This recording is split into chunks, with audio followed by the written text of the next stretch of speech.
without doubt, those who know a little bit about the history of this land, the ownership of this land started back, I think, in 1969. That is when the first chair was bought at the cost of 20 bob by these wazes and some who have already left. Na mkiangalia hawa wazee mka hapa. Hawa ndio sasa. Wapi mama? Kuja. Kuja naonekana. Hivi kama ataonekana.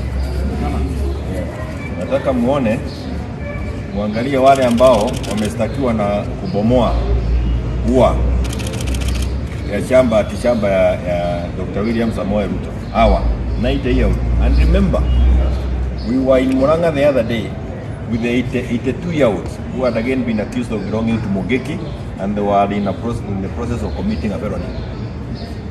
This is a trend of harassing people from our Kenya. The said piece of land, I only want to say this, Moi regime tried to take it away from these people. He did not succeed. Benjamin Kulei never took over possession of that land. Ruto now thinks that he can take it away from these people. We want to assure him he will not take it, less of our dead bodies. We will be there for these parents. And I want to thank my colleague lawyers and especially the younger people who have now taken it upon themselves to come and defend the community. We are under attack. And don't be cheated. We are under attack.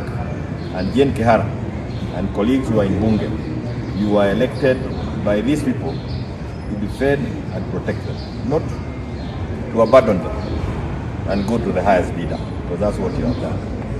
It's a very shameful thing for those of us who have never represented people in life. I think there will be many of us speaking. So again, as indicated by my line and friends, we are here to stand in solidarity with the people of the Fifi.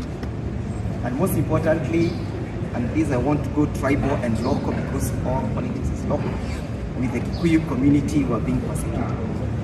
For record purposes, is that we want to say that this land plays host to over 140,000 Kikuyus who are now facing imminent eviction from their ancestral land.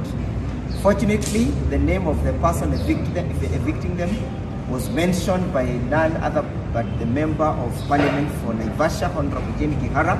He did mention that the individual holding one of the highest office in this country is the one who is executing and perpetuating these evictions.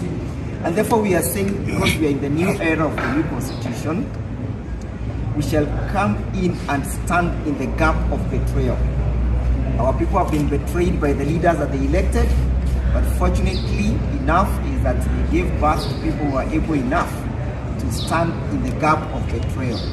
And as such, and as previously indicated, we shall go to any length and strength to make sure that the individual's rights are protected and that somebody will not elevate himself to the higher towers of just thumping and saying that I have it all. We want to tell you, whoever is grabbing that land, because Jen Kihara mentioned you, that will not stop until justice will reign and flow like fountain and flow like river. So we are simply saying that we shall not relent until justice is done to these individuals. We want to thank one member of the county assembly most sincerely, Honorable Jane Yetuko. For record purposes, is that she has been able to stand with the people of Ndavivi. When cowards who are elected through UDA are chickening out to come and speak the truth and bootlicking, Honorable Jane Yetuko, a UDA member elected, has been able to come and stand with her people. And that is the spirit that we want to speak to, and that's the invitation we invite you. Thank you. As you can be able to see, we were a number of advocates representing these residents of the Bibi farm who occupies a parcel of land that they tell us is 1,500 acres. That parcel of 1,500 acres, according to them, is part of a bigger parcel of land of about 5,600 acres that is currently being fenced out and people being evicted in order that a land grabbing scheme may be completed. According to the accused person, the only reason why they have been charged in this matter is to ensure that the local community on the ground and the residents and their families will be unable to oppose the land grabbing scheme that is going on. To that effect, we have made several applications in court for site visit that my colleagues will talk something about it, together with the issue of the validity of the charges, because we believe that the company that they say is a complainant is actually a company that owns land away from them and is only being used here to pretend that it is a complainant, because the true complainant that has caused them all this grief, taken them all over Kenya with various remands, cannot be disclosed in the charge sheet. And therefore, pursuant to the rights of the accused person under Article 50, we have made the necessary applications that all this information be provided for. The Honorable Magistrate has kindly allowed that application, that this information be provided. And of course, some of the issues are issues that will be dealt with by the High Court. And he has done well to reduce the bond for those who are unable to raise it, I believe, to about Kenya shillings 20,000 cash bail, and we are all happy for that. I believe the rest of my colleagues, because I have another case in the High Court, will brief you the other matter. But we are happy that this is a matter that affects the entire Gikuyu people. We are disappointed by some of the statements that are being made by the local leaders in Naivasha, abandoning their people and trying to say of our land that has been contested for more than 30 acres, they are betraying their people. It is in the light of that betrayal that we say, as lawyers from Mount Kenya juries, Jemiah and all other individuals of goodwill, that we are going to stand with the people who are being violated. The constitutions of Kenya, the Bill of Rights, will have to be taken seriously by all of us, which we do, and the rights of everybody will not be violated whilst Kenyan lawyers, and this is the mandate of every lawyer under the Law Society of Kenya Act. And that is why our emeritus chairman, president of the Law Society of Kenya, is here to repeat that very important issue, that the Bill of Rights is something that all of us as advocates swear to ensure that we defend. And it is with regard to that mandate that these people who cannot even afford lawyers, we are going to give them pro bono services so that they are not evicted from their homes through illegitimate police harassment and through illegal prosecutions. These are things we used to see in the 1990s, but Mr. Jemiah, Honorable Jemiah Kioni is here. He will be able to tell us more about it, alongside the kind of work now that my learned colleague, Mr. Ndegwa, he's had to be running around all over Kenya, trying to stop very many literal fires that are being lit over the violations of the rights of ordinary people. This is the return of Kenya to the dark days. We oppose it, but we shall do that through the necessary means provided in the constitutions of Kenya. Thank you very much.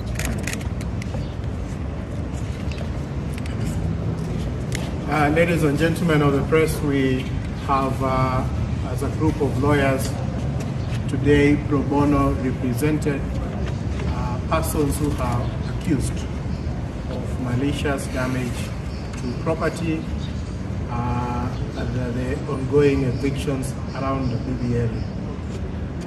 We are concerned, first of all, that despite the offense alleged to have been committed in Naivasha, that these persons and the accused persons have been brought to Nairobi, and we understand that there is another group that is supposed to be charged in Kajiado. We see that as an abuse and a departure from the normal criminal process, and we attribute that to an intention to violate the rights of the accused persons, and it is because of that threat that we have joined today with other lawyers to ensure that we give them pro bono representation. To the true owners of this case, we want to tell you that as advocates, we are prepared to challenge not only this criminal trial, but the intended acquisition of the property that is in dispute. That will be challenged in court, and we are going to ensure that we mount serious and credible court action to challenge the ownership of that land. To the politicians around the area where this land has been grabbed, we want to say that your duty is to your people, so that you took office to protect and advance the interests of your people. It is not yet too late for you to retrace your steps and to come back to your conscience and to stand with the people that elected you into office and are now being persecuted and harassed, and their property being grabbed by the very government that they voted for and they put in place. But the political question, we will leave it for the individuals to handle. But we urge you to come back to your conscience and to stand and defend the people as they agitate for what is legally theirs. And to the people in Namibia, we want to give you our commitment as lawyers that we will stand with you, we will walk this journey with you, and we will mount cases, and we will challenge all these illegal actions that are being taken against you, and we are going to ensure that ultimately you will stand and you will face the land where you have come from, and you will say that irrespective of the fact that perhaps you are going against the high and mighty of this country, that the Constitution of Kenya is there to protect you. That is our commitment to you, and we want to assure you that we will take all the necessary legal action to see that come through. Members of the press, my name is Mwizi. I'm one of the counsels on record on behalf of the accused persons.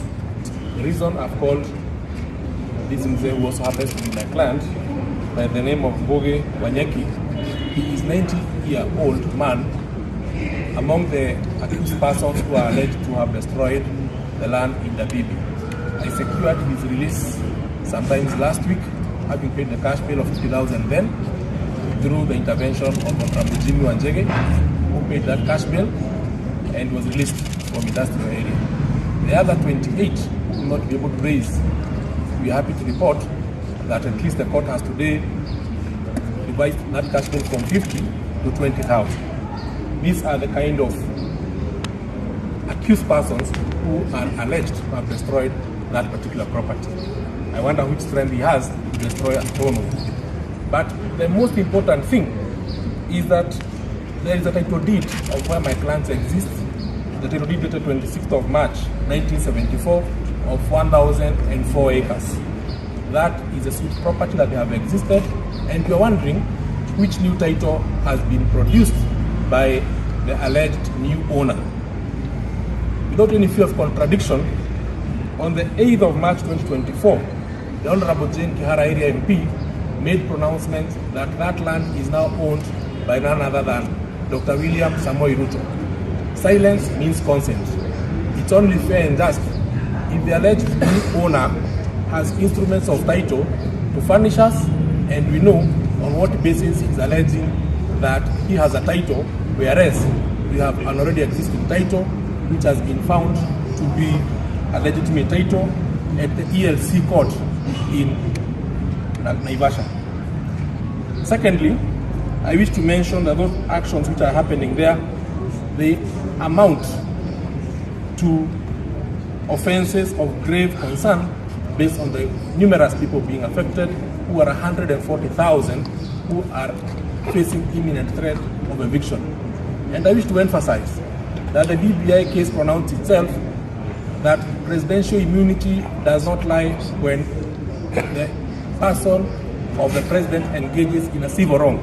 In the fullness of time, we may consider to bring civil proceedings against the alleged new owner for purposes of damages to these persons who have suffered, because that veil does not exist when you engage in civil enterprise, which now are arising to a civil wrong.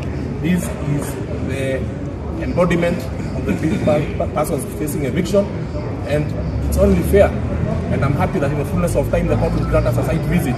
We go to see that land that is alleged to have been owned by the said person. Thank you very much.